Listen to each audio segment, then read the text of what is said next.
இதெல்லாம் பயன்படுத்துவார். பைபிளில் சொல்லியிருக்கிறாரு, ஒவ்வொரு மனிதனுக்குள்ளும் தேவன் இந்த மனசாட்சியை ஒரு நீதிபதியாக வைத்திருக்கிறார்.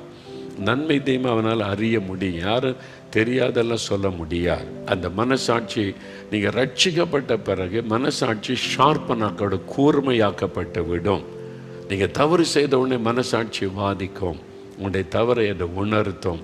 உடனே ஆண்டவரிடத்தில் அறிக்கை செய்து சரிப்படுத்தி கொள்ள உங்களுக்குள்ளே ஒரு தூண்டுதல் உண்டாகும். இது நீங்கள் ரட்சிக்கப்பட்டிருக்கிறீர்கள் என்பதற்கு ஒரு பெரிய அடையாளம். ஒரு ஆட்டுக்குட்டியும் பன்றுக்குட்டியும் ரொம்ப ஃப்ரெண்ட்ஸாக இருந்தாங்க. ஆட்டுக்குட்டியும் பன்றிக்குட்டியும் 2 பேரும் அப்பப்போ வாக்கிங் போவாங்க, பேசிக்கொள்வாங்க. ஒரு நாள் அப்படி வாக்கிங் 2 பேரும் போய் கொண்டு இருக்கும்போது 2மே தவறி ஒரு சாக்கடைக்குள்ளே விழுந்துட்டாங்க. ஆட்டுக்குட்டியும் பன்றுக்குட்டியும் தவறுதெல்லாம் சாக்கடைக்குள்ளே தவறி விழுந்துட்டாங்க. என்ன நடந்திருக்கு யோசித்து பாருங்கள். சாக்கடைக்குள்ளே அந்த